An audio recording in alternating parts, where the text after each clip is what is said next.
Je vais passer la parole, je pense, à Monsieur Ruiz Diaz, le président de l'URSSAF de Lorraine, sur les questions qui concernent notamment les reports de paiement, les exonérations de charges et autres dans le domaine social.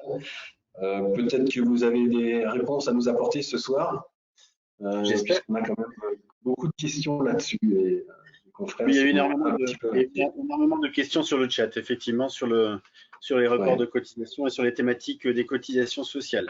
Alors, je vais essayer de les balayer par thème, puisqu'il y a eu beaucoup de questions, mais je les ai regroupées sur 4 thèmes. En fait, les thèmes qui se sont dégagés au travers des questions des uns et des autres concernent donc effectivement les reports, les étalements des échéances reportées, les exonérations de charges, et puis on a eu toutes les mesures qui étaient en lien avec les travailleurs indépendants, donc des reports d'échéance. Je vais essayer de suivre ces thèmes-là, et puis s'il y a des questions, j'y répondrai au fur et à mesure. La première thématique, elle concerne donc les reports de charges, donc qui ont commencé à partir du mois de mars, donc mars, avril, mai. Donc les dispositions sont connues, c'est les échéances du 15, du 5 et du 15 du mois. Donc possibilité de reporter les charges sociales des entreprises, donc toutes les charges sociales, charges patronales et salariales, ce qui est une mesure absolument exceptionnelle et c'est une absolue nouveauté, parce qu'habituellement, quand on demande des étalements ou des reports, la part salariale doit être payée, et là, ça couvre l'intégralité des charges sociales de l'entreprise. Et donc cette possibilité, c'est sur 3 mois, donc report sur 3 mois sans pénalité. Et donc ça, c'était pour effectivement les échéances, donc mars, avril et mai, avec une petite particularité sur le dernier volet, sur la dernière période, qui était que pour les entreprises de moins de 5000 salariés, il n'y avait aucune demande préalable. Donc c'était une situation exceptionnelle à déclarer sur le site d'ursaf.fr. Par contre, les entreprises de plus de 5000 salariés, il y avait quand même des conditions. Je vous donne les deux grandes conditions. C'était ne pas avoir bénéficié du prêt PGE, donc prêt garanti par l'État. Et puis la deuxième condition, c'était de s'engager à ne pas procéder à la distribution de dividendes. Donc voilà, entre autres par rapport aux conditions qui sont actuellement applicables. Dans une des questions, on me posait la question sur le report des échéances en mai. Alors, j'imagine Oui. que l'interlocuteur ou les interlocuteurs voulaient parler des échéances de la période de mai, mais avec les échéances du 5 juin et 15 juin. Alors, actuellement, il n'y a pas de mesure prévue pour le mois de juin. Enfin, rien d'écrit, rien d'officialisé. Bon, peut-être qu'avec les annonces du Premier ministre, au moment où on se parle, il y a peut-être des évolutions. Donc, vous excuserez si le Premier ministre a devancé ce que je vais pouvoir vous dire, mais je vais tout mettre au conditionnel, n'étant pas le décideur. Alors donc, du coup, les échéances de juin, pour l'instant, ne sont pas reportées, sauf très probablement pour des secteurs comme les hôtels, cafés, restaurants, les cultures, loisirs, qui manifestement ne pourront pas ouvrir forcément au 2 juin, mais ce serait plutôt le 21 ou le 22 juin. Et donc à ce moment-là, il y a des mesures particulières qui seront probablement appliquées, dont les modalités restent à définir. Voilà pour cette thématique de report de charges. Alors, sachez que les entreprises ont utilisé ces reports de charges, les étalements de charges. En France, la branche recouvrement, donc réseau URSSAF ACOS, a allégé la trésorerie des entreprises par un effort financier. Il y a 20 milliards qui n'ont pas été recouvrés parce que ça a été reporté où est allé. Voilà, donc c'est un effort sans précédent au titre de la branche sociale et des partenaires sociaux qui sont chargés d'administrer cette partie-là. La deuxième thématique des questions portait sur l'étalement des échéances reportées. Donc, quand on a demandé le report, il y a un étalement. Le processus devrait être, on va dire, industrialisé, dans le sens où 45% des entreprises ont bénéficié d'un report de cotisation, donc 45% des entreprises, et ça semble donc effectivement compliqué de faire des échéances individualisées au cas par cas et entreprise par entreprise, parce que c'est des reports et des demandes d'étalement qui sont très massifs. Donc il serait fait masse de l'ensemble des dettes des entreprises qui ont bénéficié d'un report lié à la crise, mais aussi des échéances des dettes antérieures à la crise, pour n'avoir qu'un seul plan d'étalement et pas plusieurs plans d'étalement avant crise et crise. Voilà, donc c'est en vue de simplifier donc le processus effectivement d'étalement et des négociations, donc qui sera mis en place assez massivement.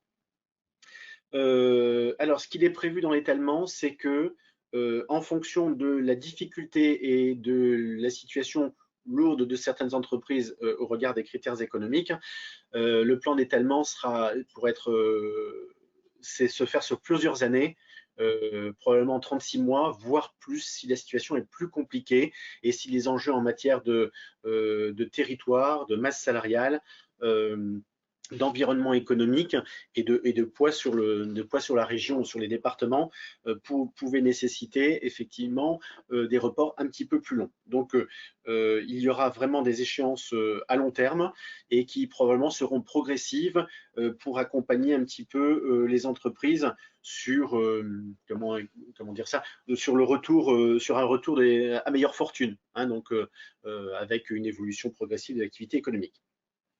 Bon, à ce stade, j'ai pas d'informations sur les garanties qui seraient prises, parce qu'il y aura effectivement ces plans d'étalement, probablement des garanties pourront être prises par les URSSAF, comme c'est le cas aujourd'hui quand on négocie un échéancier, mais je ne veux pas m'avancer, il n'y a pas de mesures pour l'instant qui sont mises en place. Par contre, les majorations de retard devraient être aussi remises en masse, sans que les entreprises aient forcément besoin de faire de demandes particulières à partir du moment où les étalements seront massivement mis en place aussi. Troisième thématique sur les questions qui m'ont été posées, il s'agit des exonérations de charges. Bon, c'est tout un volet qui est un peu écrit, mais beaucoup en cours d'écriture. Alors, je m'explique pourquoi beaucoup en cours d'écriture, parce que rien n'est figé et définitif. On attend donc non pas un décret, mais une loi de finances de sécurité sociale rectificative pour le milieu du mois de juin. Et à ce moment-là, seront abordées certaines grandes thématiques d'exonération des charges, en particulier, par exemple, parmi les questions, il s'agissait de savoir si les entreprises allaient pouvoir bénéficier de l'exonération de charges, même si elles n'avaient pas bénéficié de l'activité partielle ou de l'indemnisation de la directe au titre de l'activité partielle. Alors, a priori, ce serait le cas, même s'il n'y a pas eu de chômage partiel, les exonérations de charges porteraient sur toutes les entreprises et pas que celles qui ont été confrontées à la mise en chômage partiel. Le dispositif d'exonération concernerait les entreprises de moins de 250 salariés des secteurs frappés par une mesure de fermeture après le 11 mai, c'est-à-dire les hôtels, cafés, restaurants, tourisme et culture, donc ceux qui doivent a priori rester encore fermés jusqu'au 21 ou 22 juin, et les entreprises qui travaillent donc en lien avec ces secteurs-là, c'est-à-dire le transport de voyageurs, tout ce qui est blanchisserie, et puis d'autres secteurs, mais qui sont encore à arbitrer. Hein. Tout n'a pas été arbitré pour le rattachement de certains secteurs qui sont aussi impactés par tout ce qui est HR, tourisme et culture. Les deuxièmes types d'entreprises qui seraient concernées par ces exonérations de charges, ce sont les entreprises de taille plus modeste, c'est-à-dire que moins de 10 salariés et qui ont été frappées par une mesure de fermeture administrative. Donc cette fameuse fermeture administrative qui a imposé le confinement jusqu'au 11 mai. Donc elles pourraient bénéficier de ces exonérations de charges. Le dispositif concernerait les seules cotisations patronales, donc c'est-à-dire de sécurité sociale et UNEDIC, et ne devrait pas porter sur les versements transport, l'AGS ou les retraites complémentaires. En ce qui concerne ce dispositif d'exonération, il porterait sur les cotisations donc patronales depuis le début de la crise. Et à ce stade, je ne sais pas si on va si ça va s'appliquer que sur les cotisations qui restent dues ou s'il sera fait déduction des cotisations payées. Alors, entendons-nous bien, a priori, les entreprises qui ont payé en temps et en heure ne seront pas pénalisées.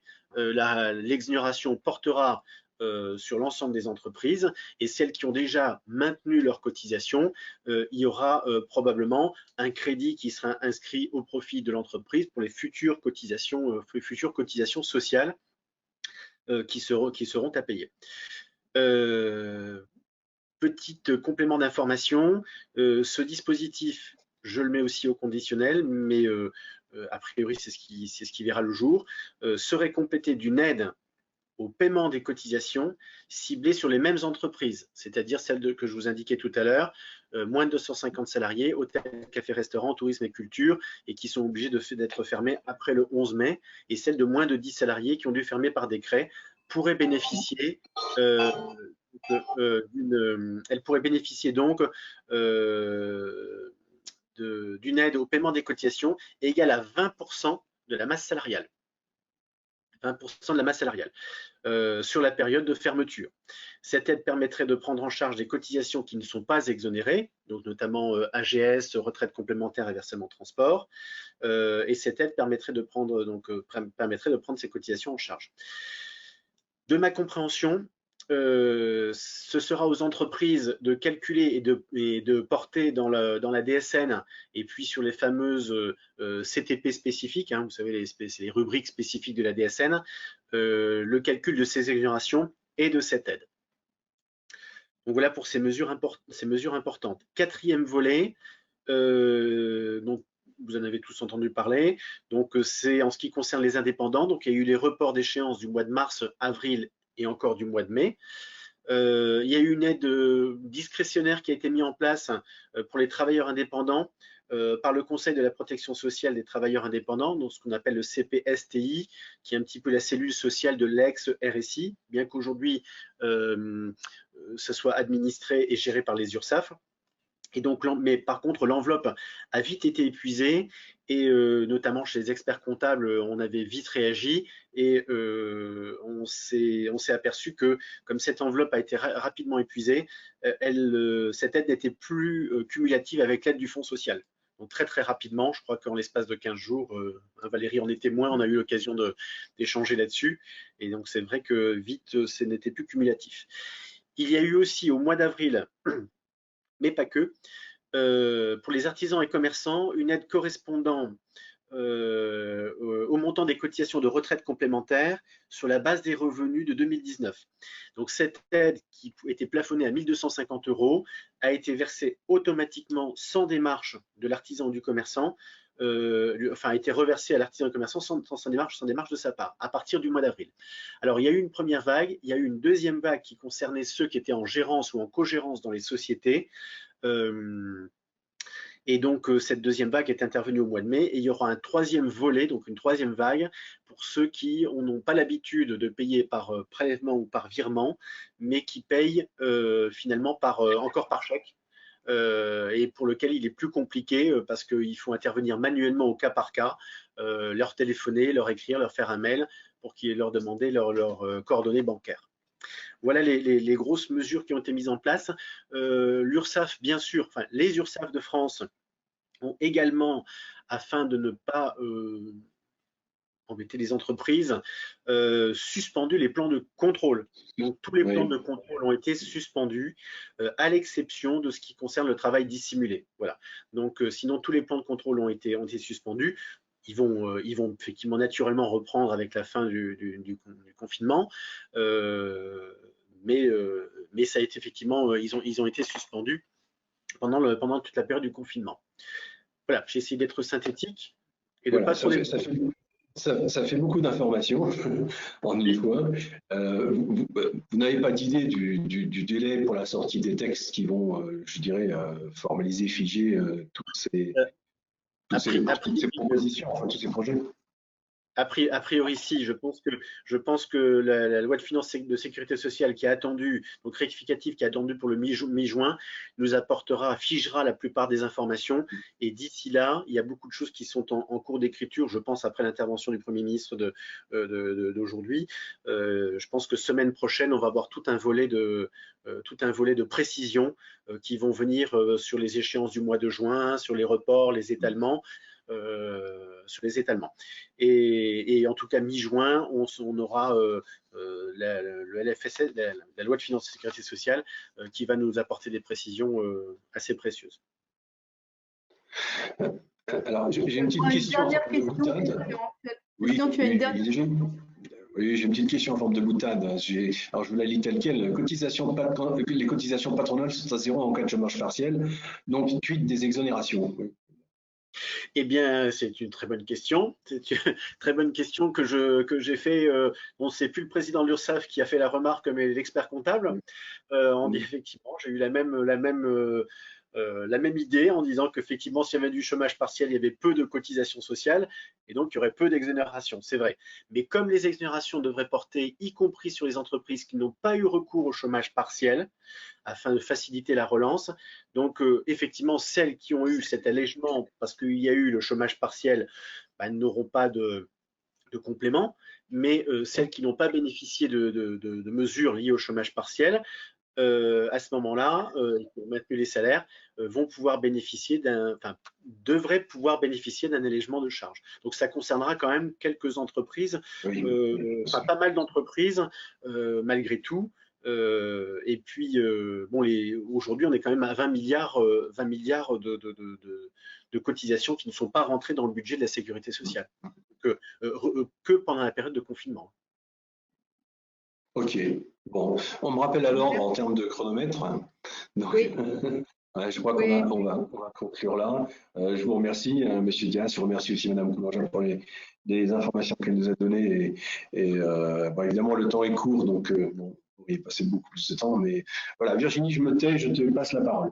Oui, non, mais je te remercie. Je pense que on va pas non plus. Je vais pas monopoliser le temps de chacun. Merci en tout cas pour la qualité des interventions à tous les intervenants qui ont participé à cette première. Merci à l'indulgence des participants, je l'espère, qui ont pu bénéficier de ce webinaire. On réorganisera quelque chose parce que somme toute, ça s'est pas passé si mal que ça. Merci à vous tous, à également Anne-Priscille et Léa que l'on ne voit pas mais qui ont beaucoup contribué au succès de cette manifestation. Et puis, eh bien, écoutez, on se donne rendez-vous pour un prochain webinaire Grand Est. Valérie, Christian, nous sommes très déterminés à faire vivre cette région Grand Est. Donc, nous aurons l'occasion d'échanger sur d'autres thématiques dans les temps qui viennent. Merci à tous de votre participation et aux intervenants également. Bonne soirée à tous.